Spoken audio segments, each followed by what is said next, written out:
Okay, Ramblers, let's get rambling. Hi, everybody. Hi, Dr. Nick. It's some dumb guy's mirror. And I don't know where to look. Welcome to episode number 2 of SumDumRVLiving. Until we come up with a better name, if you have any suggestions, please, by all means, let me know.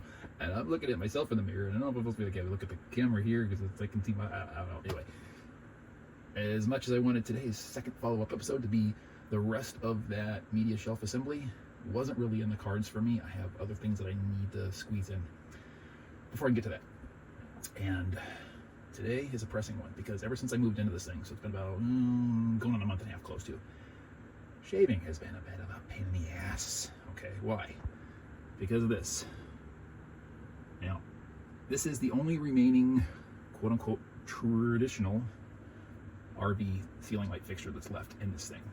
Previous owners had did some modifications, some retrofitting, and replaced every other light fixture with a fluorescent, which they're pretty nice. I like them overall. I'm still going to retrofit and upgrade to some newer LED stuff. And the reason for that is in California, where I'm at, fluorescent bulbs are being phased out. You can't even legally really buy them or own them. You can own them, obviously, but you can't buy them anymore. This, nowhere near bright enough. I have trouble not getting enough light here. Turn on the bedroom light, which is over here, to get a little bit extra. It helps, but it's too far away. So, now, I have an interesting setup here. I have a big medicine cabinet down here, sink, vanity. It's kind of in my hallway. Now we have toilet, shower, second medicine cabinet. One of the fluorescent fixtures. Now, all the ceiling fixtures in this place have been replaced with this one, except for that first I just showed you. There are two different under cabinet fluorescent fixtures that are, in my opinion, nicer, and they are certainly a thinner profile. They don't come down nearly as far. Now, one of the other reasons why I want to replace all these fixtures at some point is the one above my bed in my bedroom. It's one of these. I've nicked my head on this sucker a few times walking underneath, because the height of my ceiling basically is right at 6 feet where I'm walking. Sorry, sugar. There she goes. She is, and Buddy, fortunately, have discovered, like, okay, if this door is open, if they're on the other side of it, they can push to get through.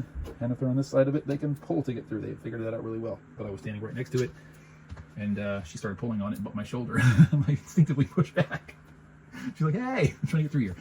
Anyway, so, yeah, because my ceiling height in my bedroom is right at 6 feet, I've grazed my head on that one in there, and the LED replacements that I've seen are in the neighborhood of 3/4 of an inch. I think this is about 1.5 inches, so that'll help. And it's a softer plastic and somewhat rounder material. And of course, where I'm hitting, right at this area is right at the foot of the bed where I'm walking. So in the meantime, between now and doing that, I would like to take this fixture and put it above my vanity, because I get plenty of light in here. I can stand in front of this mirror and see perfectly well all day long. I'm not shaving in here. I have no sink below. This obviously isn't going to work. And this is the shower toilet room.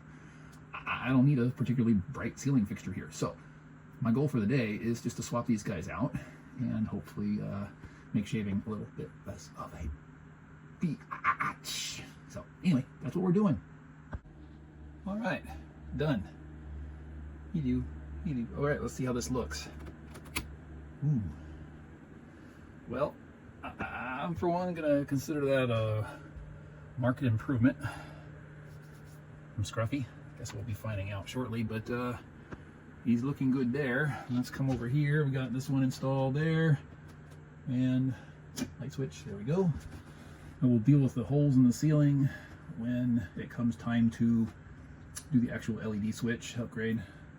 Otherwise, it'll be patching holes and then patching more holes, and just do them all in the same shot. So I'm not going to sweat those right now.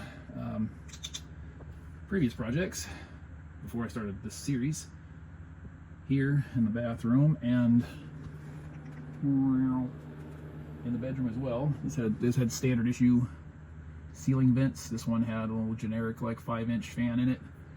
My old RV, I had these two fantastic fan vent assemblies and domes. And before I sold it, I went ahead and yanked those and put the old vents in my old one and pulled these out and put that in there. Marketed improvement, so got that in there. This one here only had, bedroom, only had a vent, did not have any fan at all. Having a light fixture right there was very beneficial. It allowed me to run power to it so I could install the fan to get it running. This is the one that I bumped my head on. See, same exact fixture. And I'm standing up straight right now and my head is touching L ceiling. And that'll lead me to my next project, which we're going to knock out right now because why not? That. When the dealership had this, they pulled out, for reasons unknown, the traditional TV antenna and installed what I believe to be a digital antenna. I'll put a picture of it here. Big dome looking thing versus the old crank raise thing. This is where the crank assembly was to crank that sucker up from lying flush on the roof up into a vertical position for height and signal reception. But when I got this thing home, there was just a little bit of like trim garnish or whatever, just tucked in there sitting, not even screwed in or attached. I grabbed it, pulled it, I'm like, I got this hole. I got a hole in my ceiling. So what we're going to do is I bought this blank white electrical cover plate and a couple white head sheet metal flat head screws, and we're going to go ahead and secure that in the ceiling. Probably not the, I don't know, it's probably just, let's just call it the easiest way to resolve that particular scenario without trying to patch holes in wood paneling. My old RV had a roof leak when I first got it, and I removed the same assembly and patched the roof, and I had the exact same hole in my ceiling I had to contend with. This is how I did it. Worked perfectly fine. Doesn't look drastically bad for being in an RV. And yeah, so we're gonna knock that one out real quick too. Before I change gears too much here, any of you RV experts know of sourcing for RV panel seam tape? This bothers me. I guess when this bathroom was built, they built the wall just off kilter from the seam from the panels. And this seam tape, although I understand it probably couldn't have been located elsewhere, it was done very sloppily. It's got a lot of kinks and wrinkles in it, and I find it very unsightly. I'd like to fix that, but I've been having trouble locating sources for this stuff, particularly one that's going to match the quote-unquote contact paper that they put on this stuff beforehand. So any thoughts? Please drop comments. It would be appreciated. Done deal. We have cover plate installed, hopefully straight. Let's take a look from a different angle. Yeah. All right. So yeah, I'm gonna say overall, we would call that a marked improvement. You agree? Certainly better than a hole in the ceiling. And the funny thing is too, it tripped me the hell out, especially the first night I stayed in this. That digital TV antenna that's mounted on the roof, on the underside of it has this green LED light, and it's perfectly centered as far as I can tell with the hole in the ceiling. So I woke up at some point in the middle of the night and I had this like green glow around my crotch.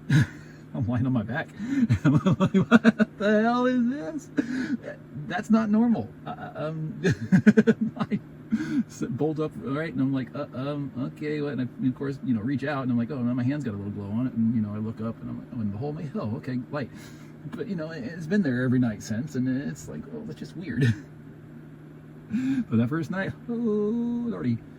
Future projects, while we're here, why not? This little trim lip here comes out, I don't know, 2.5 or so inches from the wall. It's the trim for the slide out over the bed. I think I might have mentioned this in a previous video, my walkthrough tour in here maybe. I'm going to make that a bookshelf. Now, unfortunately, it's not tall enough to stand books upright, but I've got a decent book library and I've got to do something with them. This is going to be my secondary bookshelf. I'll show you real quick while we're at it, why not? My primary location, but I want to make use of that space so it's not wasted. Not the only project for the bedroom, but one to come. This is the living room slide out here. Same trim, same situation. Coming out, again, several inches from the wall there. What I think I'm going to do is the same thing, is I want to have some bookshelf brackets from my old place, from some smaller shelves. I'm going to ditch the boards from those bookshelves and get some long lumber, I don't know, 1x6 by 8s or something to that effect. Rip them down to the width of the book, do something with the wood, and then the brackets, just have that wood basically, focus, resting on that with the brackets supporting the weight. Utilize that space. I'm a little concerned about that end of things. It might be not enough clearance for the actual bracket. I'm not sure. I've got to dig those out. They're boxed up in storage right now for my move. We'll see. But that'll yield some really good book storage, as well as up there when I get this cabinet situated, because it's not very well secured to the wall for some reason. It's flopping all over the place, so I have nothing in it.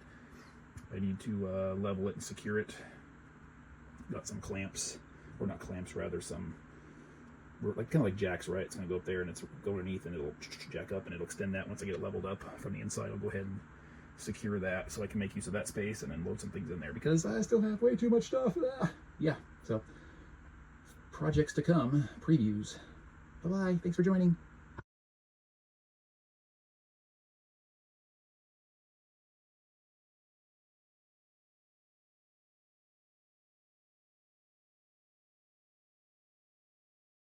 Alan.